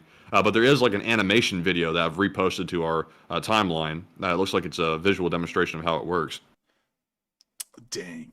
Well, that's not really what we're looking for. I'm just kidding. Where in the world is that again on the profile? On our profile page. On our profile page under which tab? Post, replies, highlights, media, likes? Like if you go to our profile. Uh-huh. It's on the profile, like our page. Well, I'm looking at it. The last thing I see is U.S. Air Force B-52H strategic bomber will reportedly land in South Korea. Refresh. Bling. And we're waiting. And, oh. This. Look at this, y'all. Isn't this kind? They made a video to explain it to us. These people are incredibly generous. Let's check it out. Oh, wait a minute. Uh-oh. Wall Street Journal. I'm a little scared. Well, we would check this out, but I'm scared of copyright. So if y'all want to check it out, go check out our Twitter. Link in the description below. And you can go and watch it on your own time and your own speed. But I'm always scared of copyrights. We always make sure to try and follow the law. So make sure to go check that out on your own. Wall Street Journal is certainly not a group I want to get pissed. But moving on from that, we're now going to be moving on into the news in Israel. And we've heard some very interesting news over the past 24 hours. Once again, the ground offensive has not begun into the Gaza Strip. We do understand that the Israeli Defense Forces have practically closed the distance in the military administrative zone in the south and are now along the links of the Gaza border, but we have not seen them enter yet. However, we have seen that firefights have certainly started to pick up in between the Israeli forces in northern Israel and also the Hezbollah forces in southern Lebanon. We got some clips today of the IDF striking some of those Hezbollah border posts. Apparently, Hezbollah has more of a presence on the Lebanese border than the Lebanese border guards do, this being one of the towers that Hezbollah controls. And we can see the IDF disintegrated. Also, I like how there's a UN sign out there just to remind everyone how useless they are. It's like, UN sign, everyone be peaceful, and then meanwhile there's a whole war going on around the sign. But moving on from that, and into our next clip, we also got to see that Hezbollah is also firing their own rockets from Lebanon into Israel. We got to see a clip of that today, and here it is.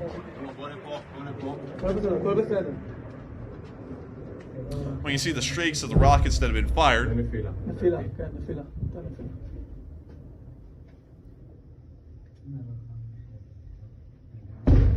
נפילה חזקה, קרובה, כן.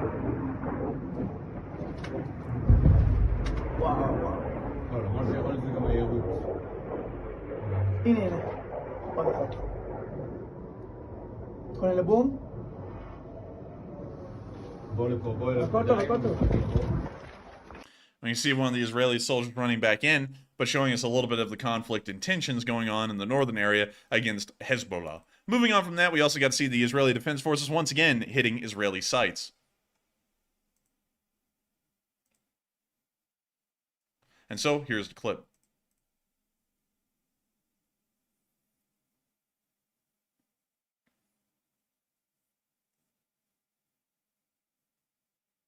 We see them striking positions right there. And with that, that's the end of the clip. But nice to see the Israeli Defense Forces and the Israeli Air Force going out of its way to make sure to destroy other terrorist organizations like Hezbollah that are getting actively involved in the conflict.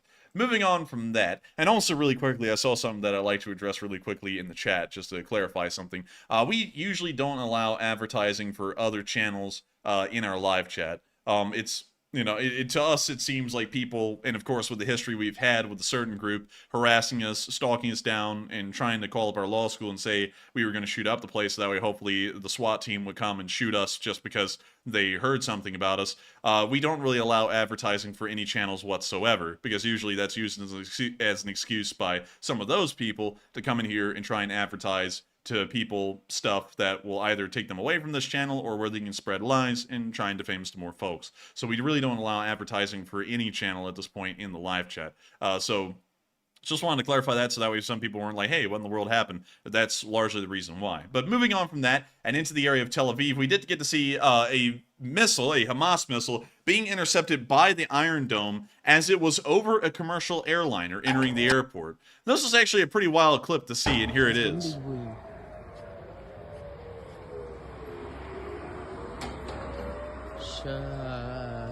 When you hear the air raid sirens going off, and this is always a sign for you to go outside. It's kind of like when the tornado siren goes off in the Midwest. Everyone goes and sits on the porch. When you see the Iron Dome missile making its way up, there's a commercial airliner, and the missile explodes. right back there behind the commercial airliner. Sadly, we don't get to see it in this clip, but from what was described later on, it did hit a missile that was right up there, maybe about a quarter mile away from the airliner, but right above it. And so that was pretty nuts to see, pretty wild to see that there's even commercial airliners entering or exiting the airport at this moment. But of course, what Israel has to deal with on a daily basis. Meanwhile, those passengers shall need a change of pants. That man, everyone in the airline sitting there, oh look, a fireworks show, and then watch it fly up and explode and go, we're in danger. We're in great danger right now. But moving on from that and into the area of the West Bank, we also saw a clash in between Israeli defense forces deep inside the West Bank near the village of Beta. We can see the Israelis coming in and showing that they are the Sigma. But here's the clip. We can see some kind of a standoff. We're not really sure who these people are. There's been some rumors that they could have been a part of Hezbollah. They could have been a part of Hamas. They may have just been a violent Palestinian group, but this ended up being from what we understand to be an armed standoff in between the IDF and this group, whoever they are. When you hear a shot fired, and you see people starting to move around, but not really a lot of action happening. When you see a fire has been set further up the road by some group, when you see the IDF out on the street, and we now see the group running off, it appears, with someone in the middle.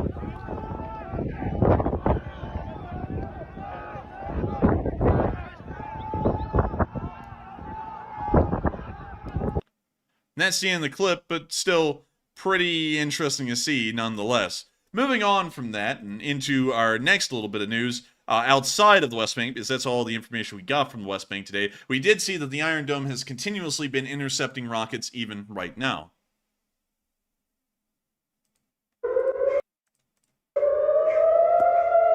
We see the Iron Dome firing off some missiles to intercept the rockets overhead.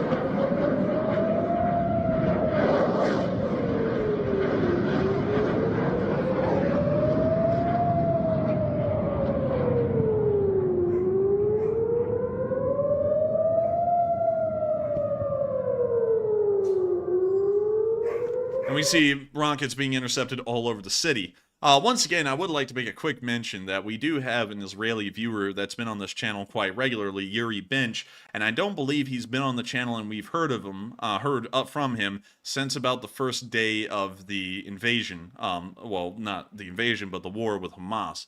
We hope that Yuri Bench is okay because he's from Tel Aviv, and this video came from the area around Tel Aviv today. But moving on from that and further down the area of Israel and on into the Gaza Strip, we did see today that apparently Israeli air forces were able to claim a victory as they were able to kill a commander of Hamas's southern military district, Mataz Aid, which we apparently saw in this clip right here.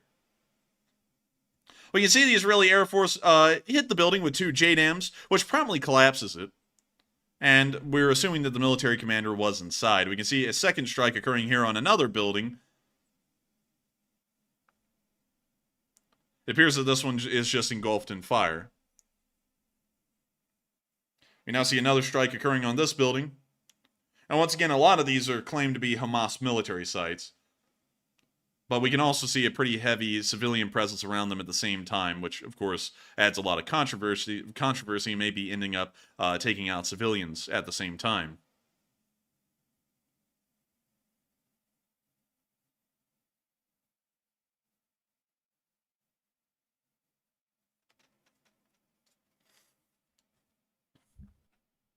And so with that, that's the end of the clip right there, but interesting to see the Israeli Air Force continuing on their air war campaign, and I believe this is going to be preceding the ground campaign for weeks at this point. We'll probably see this go on for another 2.5 weeks, and then the Israeli defense forces, the Israeli ground forces, may start to move into the Gaza Strip. So moving on from the news in Israel, which that's really all we have for the day, we're now going to be moving on up into Kyiv and moving on to the next part of the stream. But before we do, I have to say freedom principle, absolutely no problem at all. I was wanting to make sure to explain that, though, because the statement was removed because of that rule, but we never really mentioned that rule a lot, but that's the reason why we have it. Back in the day, and of course, no problem on your end, because back in the day, we actually used to be totally fine with people advertising other channels, you know, whoever they may be, even if they were people we were having problems with. because it was all in an attempt to make sure that everyone was able to get all the information they want. But of course, due to how the situation has evolved outside of this channel, both with that one channel ending up almost becoming a domestic terrorist organization against us, and also other people hopping in, we don't really like the idea of folks advertising channels anymore on this one.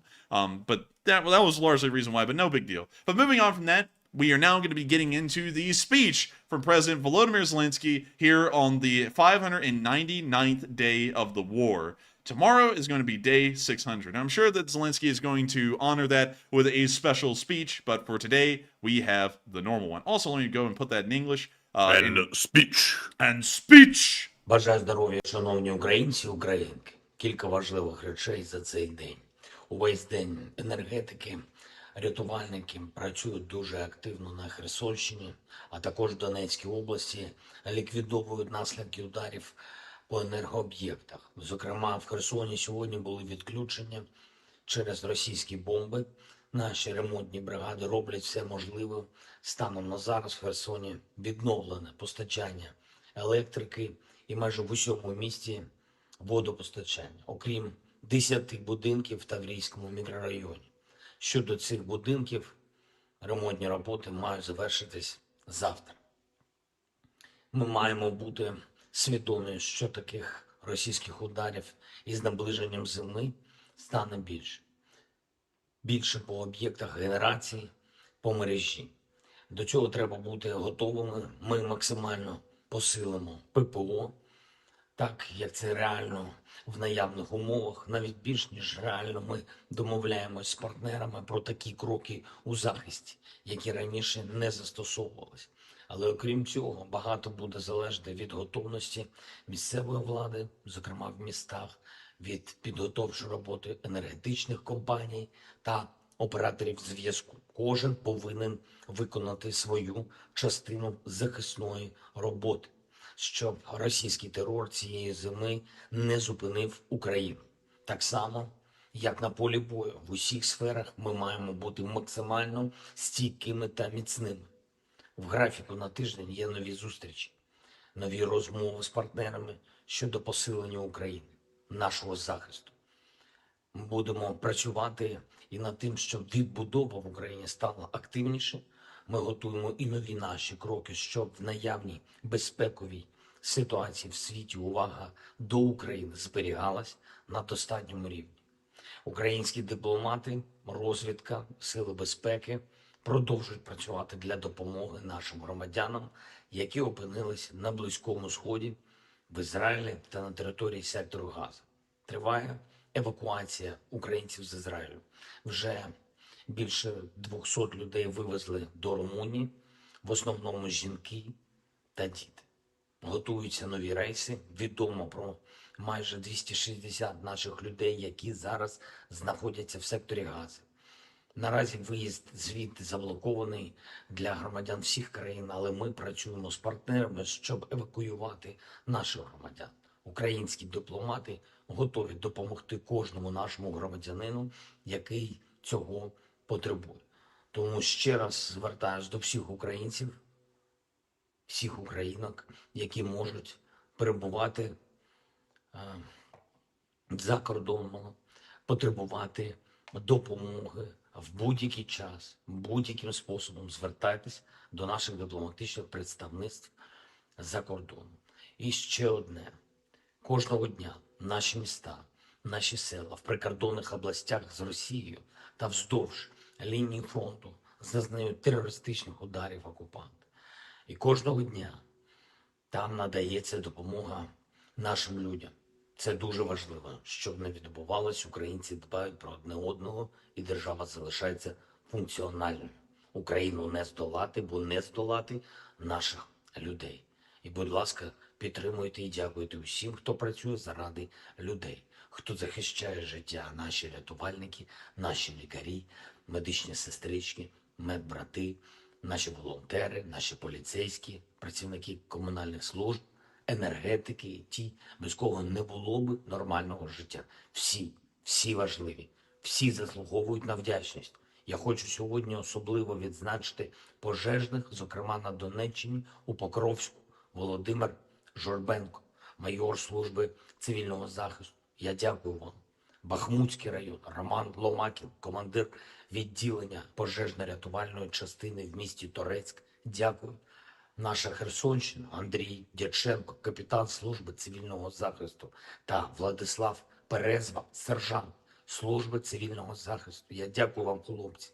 Наша Запорізька область, сержанти служби цивільного захисту Сергій Кліманський та Андрій Лоцман. Дякую. І всі наші воїни, кожен і кожна, хто зараз в бою та на бойових постах, на бойових завданнях, хто рятує наших військових після поранень, хто тренує, хто ремонтує техніку, забезпечує діяльність наших бойових бригад від Харківщини до Херсонщини, це і Куп'янськ, це позиції на Донецьких напрямках, це Авдіївка.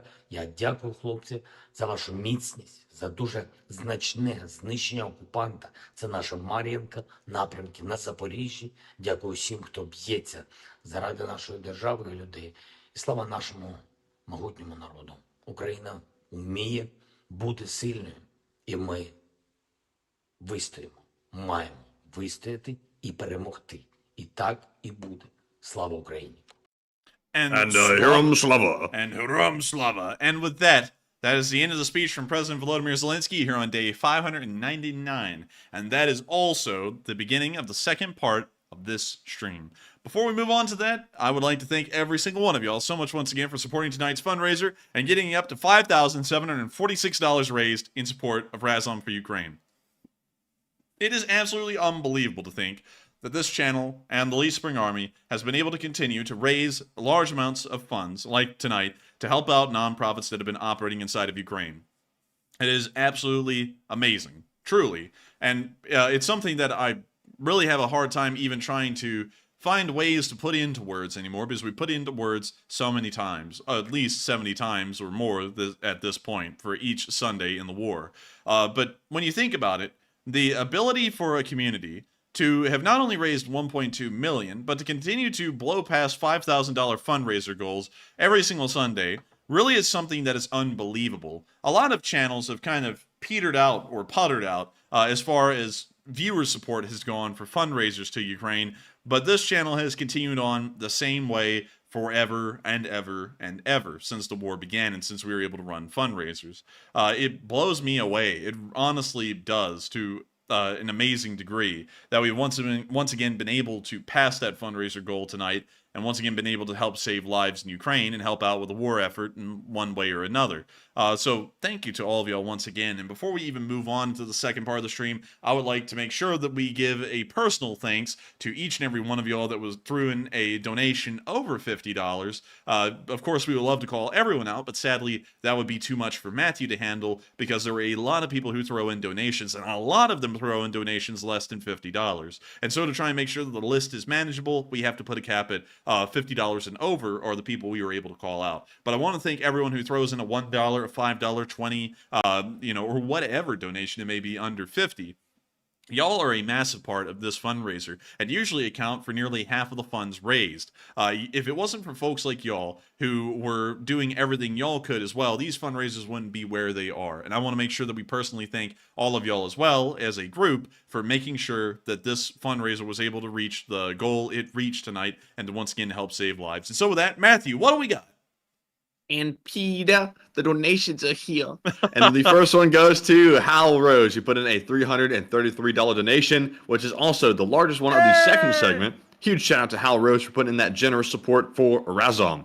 We also have a $300 from France Jensen. That is also extremely generous. Big shout out to France. We also have a $250 from Nicholas Condor. Also very generous. Huge shout out to Nicholas. And then we have a $150 from Jimmer McNoodle, as well as Bernard Butler, who put in a $100, along with Randy Tosto, Dad Good, who put in a $50, James Hughes, who put in a $50 as well, along with JP on the road, Cliff H, Skip Tracer 007, and Steve Watkins at work. He's still at work. He's a workaholic. And huge shout out to all of you that have thrown in any donation of any amount, because once again, we've had another successful fundraiser, and to have a fundraiser do this well every single Sunday is truly a feat. and it's thanks to the LSA that it is made possible. We're simply hosting it, but y'all are making it truly possible. So a huge shout out to all of you for always donating and coming through for Ukraine and Israel for last Sunday as well. Enforcer, what say you? And I have to thank every single one of y'all once again for the second time. It's unbelievable to think that we've been able to reach and let me make sure, I think it's actually going up,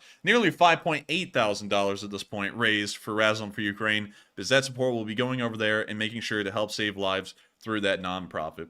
And so, you know, something that I was thinking about is how much help the Lee Spring Army had to have done at this point through all of the nonprofits that we supported. Nonprofits like Doctors Without Borders. And while we don't agree with Doctors Without Borders' stance on Palestine, one thing is for certain, Doctors Without Borders has helped out massively inside of Ukraine. And of course, helping that nonprofit to keep on operating, once again, helps to save Ukrainian lives. We've helped out many nonprofits over this war. And many of them have gone on to do amazing things for the people of Ukraine and the people inside of Ukraine. And it is amazing to think of how much support the Lee Spring Army has been able to do. We've never gone out of our way as a community or as a YouTube channel to try and get credit for what's been done either. We've never tried to, you know, do anything physical where we can have a photo op and take pictures in front of it for virtue signaling. We've never done anything. The Lee Spring Army is kind of a silent workhorse of the Ukraine war support community, just constantly running fundraisers and running support to help out nonprofits. The nonprofits, of course, do their thing and say what they're doing, but we, of course, help to keep things running in the background for them. It's amazing to think that we've been like that since the start of the war. I think that's the best way to do it. You know, we, of course, never have wanted a lot of credit for what we've done. We've just wanted people to respect the amount that the Lee Spring Army has been able to raise and respect the Lee Spring Army as a community. And it's amazing to know that, once again, tonight, we have seen the Lee Spring Army pull through and blow over another fundraiser goal. And so with that, thank you all so much once again. And with that, we are now going to be moving on into the polls.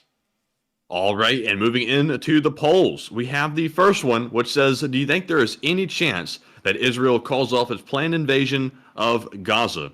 It looks like 61% said no, it's very unlikely. 27% said it's possible but unlikely. 8% said yes, it's very likely. And 5% said unsure. And I'm going to say on this one, it's possible that Israel might call it off, but I would say it's rather unlikely. But there is always a possibility that Israel decides against it, because I will say this. Israel said about 2 or 3 days ago that the invasion would start within 24 to 48 hours. And that deadline seems to have passed, and we haven't seen an invasion yet.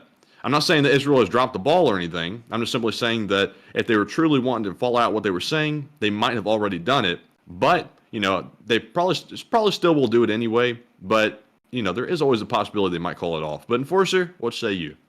I would say that it's most likely something that the Israelis are deliberately stalling on. We've seen the Israeli Defense Forces in operation, their special forces, their Navy, and their infantry, and they all work with an exceptionally high level of professionalism and a lot of training. And going off of that, we know that this is something that they couldn't be dropping the ball on. It has to be a deliberate stall. So going off of that, who knows what they're stalling for? It may be the Iranian threat. It may be a request from the United States. Some kind of external force has put pressure on them to delay for now. We just don't know what that pressure really is. So with that, I hope that does address that fairly well. And we are on to the next one. All right, and our second poll says the FBI says the terrorist threat in the U.S. is reaching high levels and is another major attack likely. 58% said yes, terrorists are scheming. 22% said maybe, but not a huge threat. 14% said unsure, and 7% said no, it's all under control. Excuse me. And on this one, I would say that I'm going to have to take the FBI's word on this one, because I don't know what's going on in the countrywide situation, but the FBI presumably does, I hope. So the terrorists probably are scheming, and they're always scheming in some way. But with this provocation going on in the Middle East, a lot of these pro-Hamas supporters are actually here in the U.S. They came in, some of them illegally, and we don't even know who they are who are here now. So certainly a threat to be dealt with, and I hope that our authorities are dealing with it the best way they can. Obviously, you can't stop everything, but hopefully the citizens are also on high alert themselves and looking out for any suspicious characters. But Enforcer, what say you? I would say that the threats of terrorism in the United States are always high. Of course, I don't think that that means that the United States should start restricting civil liberties as a permanent thing. That would be not really an American thing to do, but it is still quite a large risk, and hopefully the FBI is on the ball, at least within the legally allowed parameters, and looking around and keeping an eye out for any kind of terroristic activities. Terroristic activities is actually something, funnily enough, that is quite common and a pretty reoccurring thing, at least within the United States, for people to be disillusioned enough that they become terrorists in one form or another. Of course, many of you all know of all the famous terrorist groups that have existed within the United States that have done things or are currently doing things, and hopefully the FBI will be keeping an eye out and making sure to look for these people and get them if they're about to do anything. Hopefully before they do something rather than after they do something. So with that, I hope that does address that poll fairly well, and we are on to the next one. And with that, we are hopping into our live chat questions. We are fresh out of polls. So we're moving on to our first one, which goes to Andrew, who says, do you think Putin is behind the Hamas terrorists and the violence continuing via Wagner in Africa? And if so, where else might his insanity break out? I don't think he actually is behind Hamas. I think Russia may have been behind supporting Iran to then create the attack in Hamas, but I have a feeling that they're a really far detached party from directly being involved with Hamas. I would say they're probably operating through the Iranians, because the Iranians are the ones that fund and field Hamas as an organization, so they would be the ones to be pulling their strings instead of the Russians. As far as things are going in Sudan, however, in Central Africa, that is entirely a Russian affair, and we've seen the Ukrainians actually getting involved down there and trying to fight them in that area, so it appears most likely that Putin's insanity only really extends into Central Africa and also Syria, but hasn't really moved on anywhere else because it would be quite difficult at this point to do that, rather than just to try and keep their dying connections to Central Africa and Syria together some way. But with that, I hope that does address that fairly well, at least in my opinion, and with that, we are on to the next one. And we have a live chat question from Midwestern Vikinger, who says, winter is coming soon, and can we get something going to keep the lights on and homes and shelters warm in Ukraine? Yes, we can. We can, of course, support groups like Razom for Ukraine, which does humanitarian work, mostly medical and food, but I do believe that they also have a small part of their budget, I think it's something like 10 to 12% of it, that goes into miscellaneous projects like infrastructure maintenance or supporting groups that do infrastructure maintenance. Unfortunately, however, most of that would fall under the control of the Ukrainian government. The Ukrainian government, much like the United States, has monopolized electrical companies that operate different parts of the grid. I believe they actually have a national electrical company that operates the electrical infrastructure for the entirety of the nation. So that, unfortunately, would be something that the Ukrainian government is probably going to have to deal with on their own. And if anyone wants to support them with that, it would probably have to be a support package sent by a government like the U.S. government to Ukraine, so that way they could use those funds to buy whatever they need to keep the electrical infrastructure running. Sadly, there isn't really a way for us to help out in that regard, and I would also be somewhat skeptical. Like, if we're talking about keeping the lights on, we're talking about keeping them warm. That's another thing. There's actually little heaters and fireplaces and stuff that could be received or gotten, but we unfortunately can't do that because we do YouTube Give. If you see anyone out there, though, saying that they're going to help repair electrical infrastructure in Ukraine, I would have to be honest with you.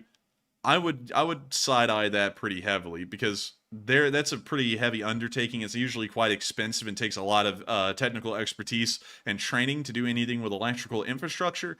So if any nonprofits out there going, hey, look, we're repairing transformers on the corners of streets, I would go, hey, are you, like, that's a little questionable to me. How are you actually doing that? And also, who in the world gave you permission to start just randomly fiddling with electrical infrastructure inside of Ukraine? The Ukrainian government?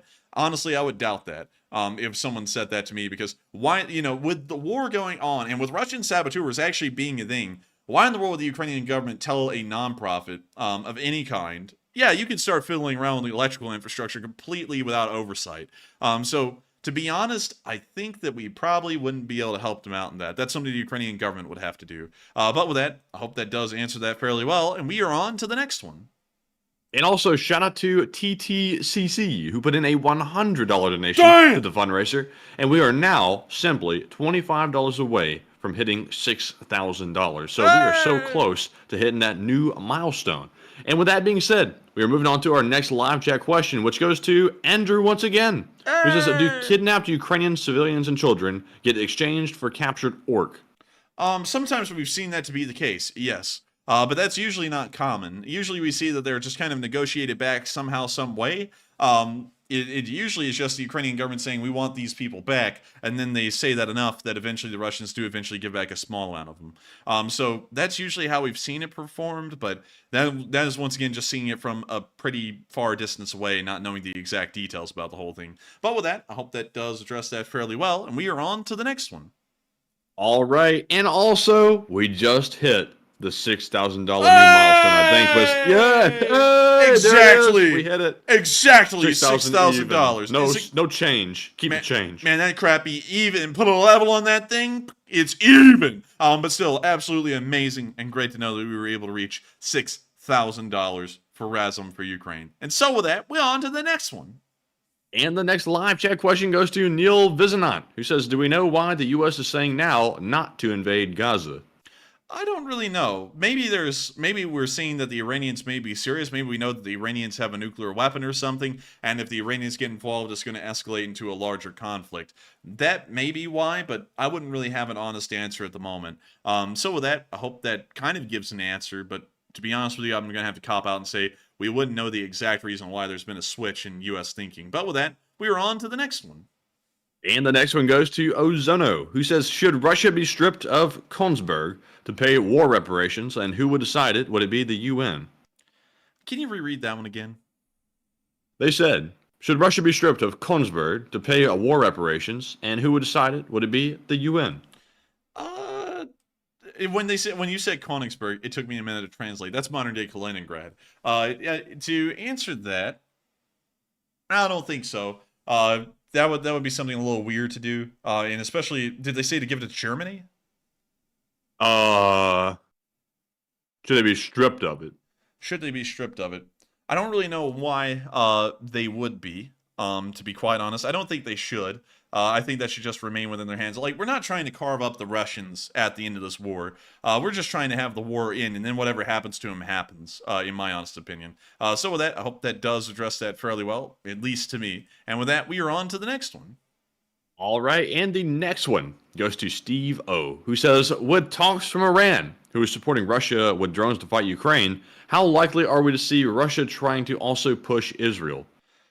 Probably not much. We actually haven't seen a lot of Russian involvement in the situation in Israel at the moment, even officially, just on a speaking point level. We haven't really seen much. So I have a feeling that the Russians, if they're doing anything, are playing it really low-key and operating directly through the Iranians as their middleman. So with that, low-key, man. That's low-key. Oh, man, it'd be fairly low-key. Call up their law school. Call up the bar. That's it. Oh, damn. Man. Oh, damn, son. But anyways, with that, I hope that addresses that fairly well. And also, Matthew, I'm glad that you got that bot. I was reading that right then, and I was like, what an idiot. Man, the bots have just gotten stupid these days with the stuff they say. Like, y'all wouldn't believe the crap we've heard lately about that kind of stuff. We've heard now that they're trying to come up with these crazy stories about people who watch this channel, like some of our super chatters, like trying to say that they have Alzheimer's and stuff when they clearly don't. Like the level that the lies go to is absolutely insane. And we usually never take time to address it because it isn't even worth time to address. But just really quickly, if y'all see anything out there about that, take it with a grain of salt, ignore it, and block people saying it. They're just filled with lies, like that guy just coming over from their community. And, you know, they're very happy doing that stuff. Hell, from what we understand, they're actually still calling up our law school, if I'm not mistaken. Yeah, maybe so. What community? You know, that community. Oh, I see what you did there. Oh, man. Well, anyways, with that, we are on to the next one. All right, and also, big shout out to Awoken State, Florida. Florida is awoke, and they put in a $50 donation. And thank you for bringing us up to $6,075 out of the $5,000 goal. Tremendous work, and thank you very much. And moving on to our next live chat question, we have one from Lord Althorn, who says, will Iran make good on their threat to get involved if Israel commits to the ground offensive, or are they saber-rattling? I can't really tell. I kind of feel like they would not get involved just because of the geographical restrictions, but at the same time, they do seem like they're very strongly worded this time, so I would say it's a half and half right now. I hate to give cop-outs like that because crystal balling is something that you usually have to eat your foot on later. Like if I said, no, they're not going to get involved, and then they do get involved, I kind of look like an idiot. And then if I say, oh, they're certainly getting involved, and then they don't get involved, then I kind of look like an idiot. So it's really hard to say if they're going to do that or not. Because predictions aren't really my thing, especially with diplomatic stuff, because diplomatic stuff can go any direction at any time. Unlike a war, where you can kind of get an idea of how a battle is going to unfold once it begins. Can't really do that with diplomacy. So I would say it's kind of a 50-50 right now. It could go either way. So with that, we are on to the next one. All right, and the next one goes to France Jensen, who says, does Israel allow its citizens to keep and bear arms? I've been looking into it, but I really can't find an answer to the question. Yes and no. They do allow settlers inside of the West Bank to carry firearms, but they don't really allow normal Israeli civilians inside of Israel itself to carry arms. So with that, I hope that does address that fairly well. And with that, we are on to the next one.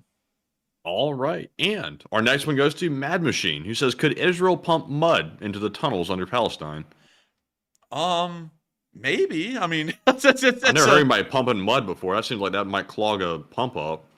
I mean, I don't know. I don't know if you can pump mud into a tunnel like that. What I would honestly do is, let's see, what's something that wouldn't be against the rules of war that you could do to root people out of tunnels? To be honest with you, I feel like burning people out of tunnels would probably be a bad look, so you can't do that. That was my first thing. I was like, burn them out, and I was like, well, wait a minute, I think that might be a war crime. So you can't burn them out, so we can't do that.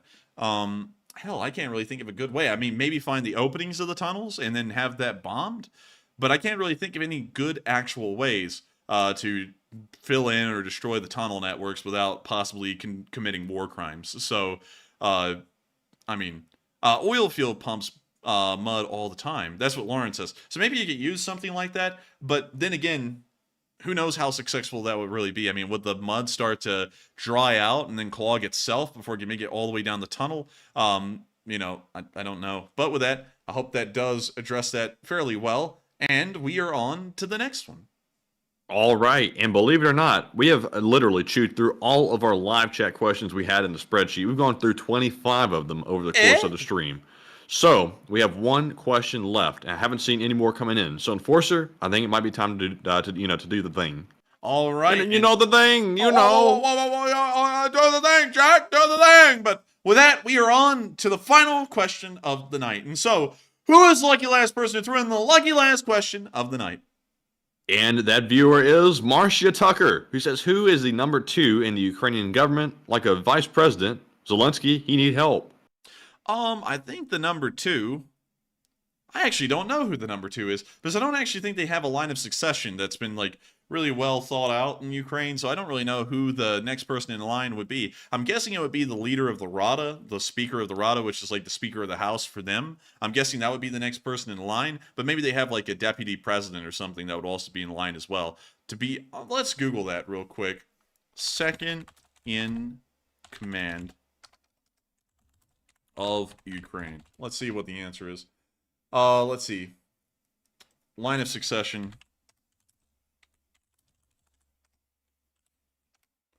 Succession. Ukraine. Let's see. Yeah, the chairman of the Rada will become the president. So that would be the number 2 in line, is the chairman of the Rada. I was actually very lucky to get that right the first time. So I was right, and then I second-guessed myself, and then that's when we fail, is when we second-guess ourselves. But the person who would be next in line would be the chairman of the Verkhovna Rada, which is the Ukrainian parliament. So with that, I hope that does address that fairly well. Also, real quick, Duncan VR had a question. Apparently, I didn't see it when it came in earlier. So I'm waiting on Duncan to send me that question once again, so that way we can call it off. All right, and so we'll be waiting for that. We are waiting. Oh, great heavens. Oh, man. In the meantime, prime time. 99. On the grind all the time. I don't know why. That just came to mind while I was thinking about that. Man, but, you know. Man, you know what just came to my mind? What's that? Oh, shit. A rat. A rat?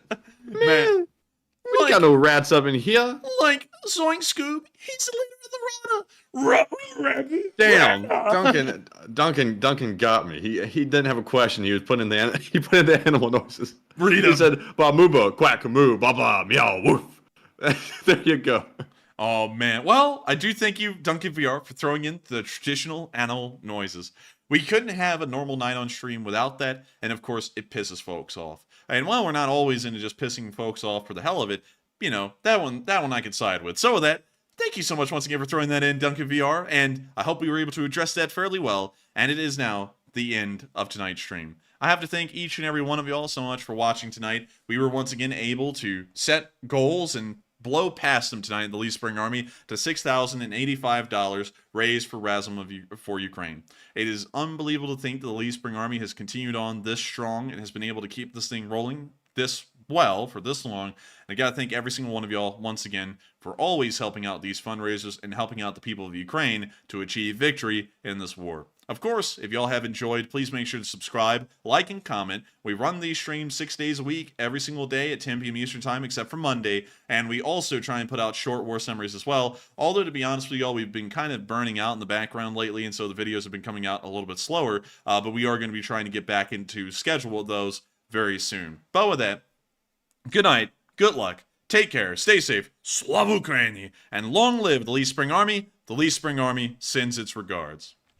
And good night, folks. The LSA does send its regards, and big shout out to everyone for another successful fundraiser. We'll see you Tuesday. Slava Ukraine. Yes. The Lee Spring Army sends its regards.